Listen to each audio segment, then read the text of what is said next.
Inside a train making its way through a snowy mountain, the passengers were busy chatting away about what they planned on doing after they arrived at the train station. A man wearing a green sweater lifted his hand slightly, signaling to two others that it was time for them to begin. The two men spread the signal to the others. Afterwards, they all stood up and announced to the passengers that they would be taking over the train. One of the passengers wanted to be a hero, and he protested against them. However, the man wearing a green sweater quickly pulled out a gun and threatened the passengers to remain quiet, or he would be forced to use his gun. Inside another cabin of the train, a henchman walked in informing the boss of the operation that they had begun. This put the boss in a good mood. The operation was running smoothly, and all that's left is to hand things over to the transport team. He turned to a purple-haired man bragging about how easily his men were handling the situation. However, the purple-haired man wasn't impressed. He was hired in case a shaman from the association showed up, and there was still a chance that the shamans would show up. But the boss thought this would be unlikely since they were up in the snowy mountains. Suddenly his henchman called for him on a walkie-talkie. He grabbed the walkie-talkie that was sitting on a table and asked what was wrong. The henchman informed him that they were in trouble, and this was followed by a loud scream. The boss was now nervous, and he screamed loudly into the walkie-talkie, "What the hell is happening? Answer me, you guys." Suddenly another henchman picked up the walkie-talkie and informed him that there was a shaman in the fourth compartment.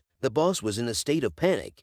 He turned to the purple-haired man, and to his surprise the purple-haired man looked excited. Back at the cabin previously, Dante Cloy, a National Shaman Association cadet, was busy beating up the henchman. Afterwards he grabbed one of them by the collar and asked him for the name of the organization he worked for and where the boss of the operation was hiding. The henchman told him the name of their organization and gave him the cabin number the boss was hiding in. And Grace, another shaman cadet, recognized the name of the organization. The news has been covering them recently, and they are known for human trafficking. Dante started making his way to the cabin the henchman gave him, in hopes that the association would give them bonus points for catching the human trafficking organization. He asked Anne to deal with the henchman at the rear while he dealt with the boss. Dante ran off in the direction of the cabin the boss was in, and as he ran off, Anne warned him to control his strength and reminded him about the civilians. A civilian pulled her child closely hugging him, and she asked Anne if something was going to happen to them. Anne turned and faced her. She informed her that even though her and Dante were still shamans in training, the civilians had nothing to worry about. And Dante is a cadet shaman who is recognized within the association. Dante activated his power and quickly broke down the cabin door, and instantly chains appeared out of thin air and immobilized the henchmen. More henchmen came to the cabin and opened fire on Dante. However, he was able to activate a shield, and with the shield active he charged at the henchmen. They continued to fire at him,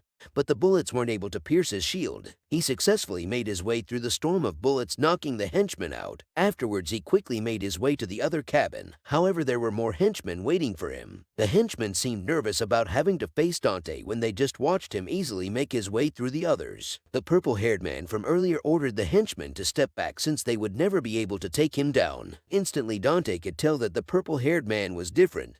He asked him if he was the boss, but the man taunted him and told him to find out for himself. Dante charged at the man, sending all of his power into his fist. The attack connected and the sound could be heard all the way in the cabin Anne was in. One of the henchmen that were captured warned her about the purple-haired man, but Anne thought the henchman was just rambling on, so she kicked him to shut him up. Soon after, Dante's body came flying into the cabin, and the purple-haired man followed behind. Annie was stunned. Not only was Dante defeated, the purple-haired man wasn't injured at all. She activated her power and exploded the air around the purple-haired man's face. She asked him who he was, but the man remained silent. After the smoke had cleared, the skin around the man's eyes became scaly, and he confidently spoke, saying Anne was weaker than Dante. He continued to taunt her to attack him, but Anne was too surprised by the change in his skin. She nervously asked him if he was a curse user. The scales appeared on the man's fingertips and spread all the way up his wrist. He didn't take too kindly to Anne calling his power a curse, since to him it was a blessing. He quickly charged to attack Anne. This was an attack she couldn't dodge, so she tried blocking it with a shield. However, the man's attack broke through the shield and broke her arm in the process, and as the man approached her, she wondered how he became so powerful. Inside the cabin the boss was waiting in. A henchman entered and asked the boss if they could trust the purple-haired man. The boss affirmed to him that they had nothing to worry about, since the purple-haired man's skills were the real deal, and he paid a lot of money to hire him. However, he was willing to pay the high sum, since completing their current mission would pay a lot of money. Suddenly, a figure from the shadows spoke softly, "Excuse me," sending a shiver down the boss's spine. The boss angrily turned around and asked the young man where he came from. The young man replied saying he was using the bathroom. Out of nowhere, the boss kicked him in the chest, and afterwards he ordered a henchman to tie the young man up.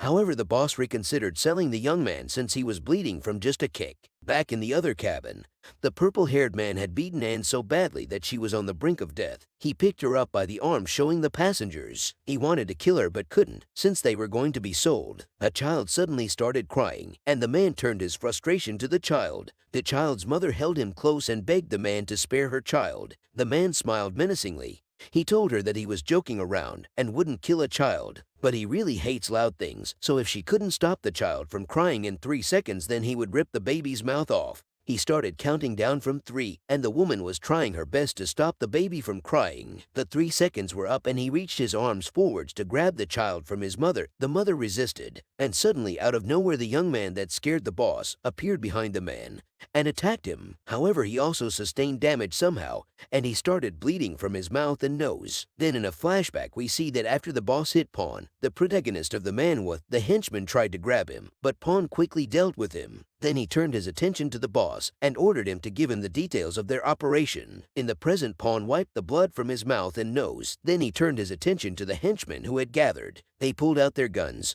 but Pawn was quick to react. He disappeared and instantly appeared again in front of the henchmen and knocked them out. Even though he successfully knocked out the henchmen, he used too much strength and was reaching his limit. Suddenly, a passenger screams out to Pawn, "Hey, you, watch out, look behind." The purple-haired man had recovered from Pawn's attack and was about to return the favor, but thanks to the passengers, Pawn was able to react in time and also save the henchman he knocked out. From the form that the man had taken, Pawn concluded that he was a curse user. The man was impressed with Pawn, but because Pawn forced him to use his current form, he didn't plan on giving Pawn a merciful death. In this state, he also couldn't control his strength properly, and his mind was unstable. Pawn informed him that he almost killed some of the henchmen when he attacked, but the man didn't seem to care. To him, the henchmen were useless, and he jumped to attack Pawn. Pawn took a deep breath, remaining calm and observing the situation. He could easily dodge the incoming attack, but it is likely that the man would kill someone. He activated a shield, blocking the man's incoming attack. The man was very impressed with Pawn. Dante and Anne were very weak,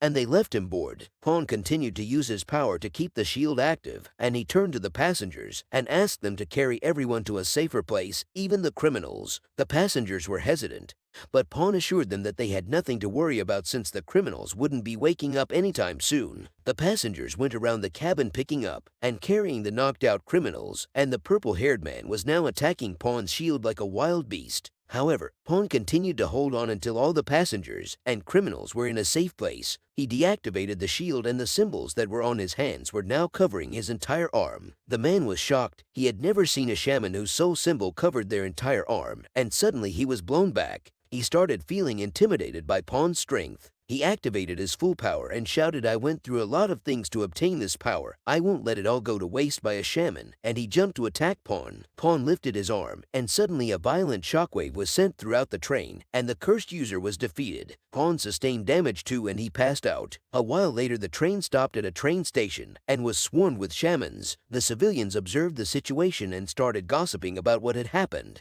The shaman, led by the National Shaman Association 22nd branch leader Duke Bright, rounded up the criminals. One of the criminals turned to the boss and asked him what they should do now, and the boss responded by insulting them for being so weak that shaman cadets could defeat them. The boss continued to ramble on, so Duke told him to save his talking until later when he was being questioned. Suddenly, the shaman heard a voice congratulating them on their good work. A woman from the National Shaman Association's main branch, 5th Unit, approached Duke and asked him if his team had finished cleaning up the mess. Duke informed her that his team had taken care of everything, and he read her the case from clipboard, including the boss. They had captured 20 criminals, and some cadets on the train were able to put a stop to the criminals without anyone getting hurt. but there was a cursed user among the criminals. Duke handed the captain of the main branch 5th unit the clipboard containing the information of the situation. She read over the case filed in disbelief. A couple of cadets had defeated a cursed user. She became concerned for them, so she asked Duke if the cadets were okay. Duke informed her that the cadets were seriously injured, but they were already transferred to the main headquarters. He also informed her that the rumored cadet was on the train, and his files were on the last page. The captain quickly flipped through the files, and after getting to the last page, she smirked. Pawn didn't attend a vocational school, so she became interested in him. She handed the files over to Duke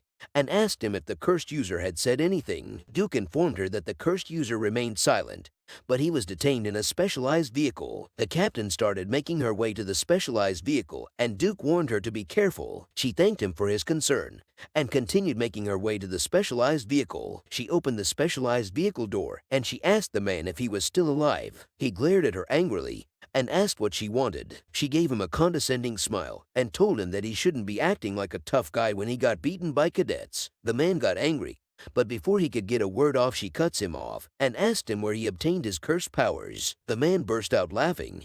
He expected her to ask him this question, and he responded saying he had nothing to tell the captain. His answer didn't surprise her. Her eyes started glowing purple, and she asked the man not to blame her, since she really didn't want to use her powers on him. Outside the specialized vehicle, the screams of the man were heard by the shamans. The screams continued for a while, and they stopped suddenly. The captain stepped out of the van and informed a member of the 5th unit that the purple-haired man didn't know the person they were looking for. Then she asked Duke if he had anything to report. Duke looked over the clipboard containing the files one more time and informed her that there was nothing else, and since everything else could be handled by Duke's branch, she and the members of the 5th unit headed back to the main branch. A shaman approached Duke asking if the captain was the one who was recently promoted in Unit 5, and Duke gave him a warning that he should never get involved with the newly appointed captain of the 5th unit. The shaman asked him why he was warning him to stay away from the captain, and Duke told him that the captain had been working underground, doing shady business, and there are rumors that her and her unit are mentally unstable. Inside the specialized vehicle, the purple-haired man was in a state of shock and fear. The captain had the eyes of the person that had given him his powers. Later on in the day, Pawn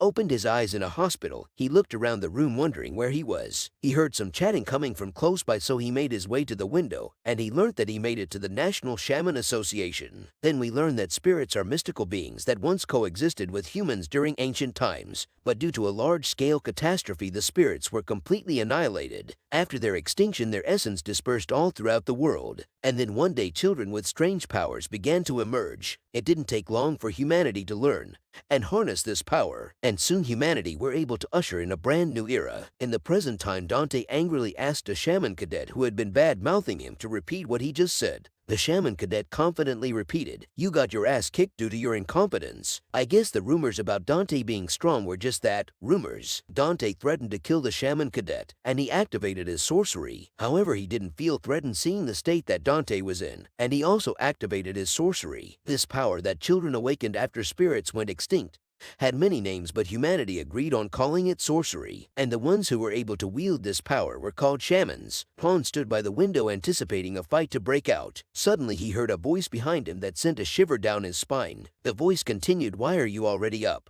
Pawn turned around and saw a man, and he asked him who he was. The man responded, "I am the one who nursed you back to life." He continued on saying that he was a doctor of the association and introduced himself. Pawn thanked him, and Hessen told him that it was fine, and as he made his way to the hospital bed, he read Pawn's information. Pawn was 18, and he was the only cadet that didn't attend a vocational school. Even though it hasn't been confirmed, there are rumors that he has taken down 10 criminal organizations. Pawn wasn't internationally known, but he was pretty famous within the upper levels of the Shaman Hunters Association. The reason was simple. A young child single-handedly took down a cursed user. However, Hessen didn't expect that Pawn would be so fragile. He informed Pawn that he finished administering basic medical treatment, so he shouldn't have a problem drawing out his soul. Pawn gave it a try, and to his surprise there was way less rebound, and this level of recovery is something he could only achieve after weeks of recovering. He was impressed, and Hessen took pride in his work. However, as much of a great healer that he was still overwhelmed at first. Although the conditions of rebounds differ by person, Pawn was the first case where he saw someone suffering from an extreme case. He could barely stabilize Pawn's condition for his exam tomorrow. Their conversation is then interrupted by what sounded like explosions coming from the window. Pawn asked Hessen what the sounds were. Hessen gave a disappointing sigh